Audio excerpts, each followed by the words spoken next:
ഇപ്പോൾ വരുന്നൊരു വാർത്ത ഇതായിരുന്നു. ഇസ്രയേൽ ബോംബാക്രമണത്തിൽ ഗസയിൽ 50ഓളം പാലസ്തീനികൾ കൂടി മരിച്ചു.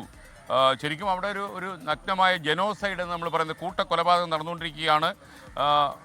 ഗസ സിറ്റിയിൽ ആംബുലൻസുകൾക്ക് നേരെ ഇസ്രായേൽ സൈന്യം വെടിവെച്ചു എന്ന വാർത്ത കൂടി വരുമ്പോൾ ഇതിൽ കൂടുതൽ എന്ത് കാണിക്കാൻ നമ്മൾ അറിയാതെ ചോദിച്ചു പോകും. വെസ്റ്റ് ബാങ്കിൽ ഇസ്രായേൽ അനധികൃത കുടിയേറ്റം നടത്താനുള്ള നീക്കത്തിൽ ലോകരാജ്യങ്ങൾ കടുത്ത എതിർപ്പുമായി രംഗത്ത് വന്നിട്ടുണ്ട്. ഈ അവസരത്തിൽ ബി പി ജെയിംസ് കൂടി ഈ വാർത്തയെ അപഗ്രഥിക്കാൻ നമുക്കൊപ്പം ചെയ്യുന്നു. ബി പി ജെയിംസ്, കാലിക്കറ്റിലേക്ക് സ്വാഗതം. Good morning. പോകുന്നുണ്ടല്ലോ ഈ വാർത്ത. ഗസയിൽ ആംബുലൻസ് നേരെ പോലും വെടിവെക്കാനുള്ള മനുഷ്യത്വരഹിതമായ ചിന്ത, വിശ്വാസമുള്ളവരാണ് ഇസ്രയേലികൾ എന്നുള്ള വാർത്ത വരുന്നു. SKN, വല്ലാത്തൊരു കാര്യങ്ങളാണ് ഗസ സിറ്റിയിൽ ഇപ്പോൾ സംഭവിച്ചുകൊണ്ടിരിക്കുന്നത്. ലൈവായിട്ട് ഇൻ്റർനാഷണൽ മീഡിയയിൽ ഇത് സംബന്ധിച്ചുള്ളത് വന്നുകൊണ്ടിരിക്കുന്നുണ്ട്. ഈ മണിക്കൂറുകളിൽ ഗസയിൽ ഇസ്രായേൽ നടത്തിയ വ്യോമാക്രമണങ്ങളിൽ മാത്രം ഏതാണ്ട് 50ഓളം പേർ പലസ്തീനികൾ കൊല്ലപ്പെട്ടിട്ടുണ്ട്. പട്ടിണി കിടന്ന് ഒരു കുട്ടി കൂടി മരിച്ചതോടെ 240 പട്ടിണി കിടന്ന് മരിക്കുന്നവരുടെ സംഖ്യ. അതിൽ 107 പേർ കുഞ്ഞുങ്ങളാണ്. പട്ടിണി കിടന്ന് മരിക്കുന്നു.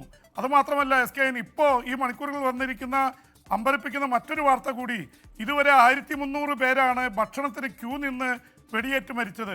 ആ സംഖ്യ 1760 ആയി എന്ന റിപ്പോർട്ട് വരുന്നു. കാരണം കഴിഞ്ഞ ചില ദിവസങ്ങളിലെ കണക്കുകൾ ഇപ്പോഴാണ് പുറത്തു വന്നത്.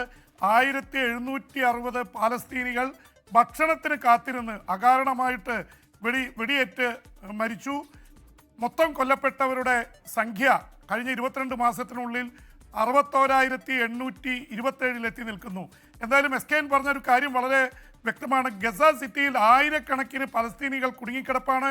ഇസ്രായേലിൻ്റെ യുദ്ധവിമാനങ്ങൾ തലങ്ങും വിലങ്ങും ബോംബ് ഇട്ടുകൊണ്ടിരിക്കുകയാണ്.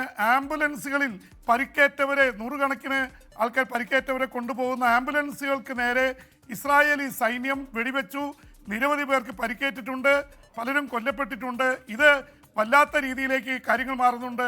SKN, ഒപ്പം തന്നെ ഈ ഗസയിൽ നടക്കുന്ന ഈ കുരുതിക്കെതിരെ, വംശഹത്യക്കെതിരെ ലോക രാജ്യങ്ങൾ, യൂറോപ്യൻ രാജ്യങ്ങൾ, അറബ് രാജ്യങ്ങളൊക്കെ രംഗത്ത് വന്നിരിക്കുന്നു. 31 അറബ് രാജ്യങ്ങളാണ് ഇപ്പോൾ ഈ മണിക്കൂറുകളിൽ രംഗത്ത് വന്നിട്ടുള്ളത്.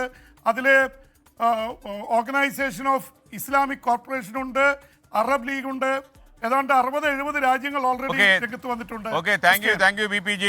ലോകത്തെവിടെയായാലും ഏത് സമയത്തും 24 വാർത്തകളും ഓഗ്മെന്റഡ് റിയാലിറ്റി പാക്കേജുകളും എക്സ്പ്ലെയിനറുകളും വിശദമായി കാണാൻ ഞങ്ങളുടെ യൂട്യൂബ് ചാനൽ നിങ്ങൾക്ക് സബ്സ്ക്രൈബ് ചെയ്യാം.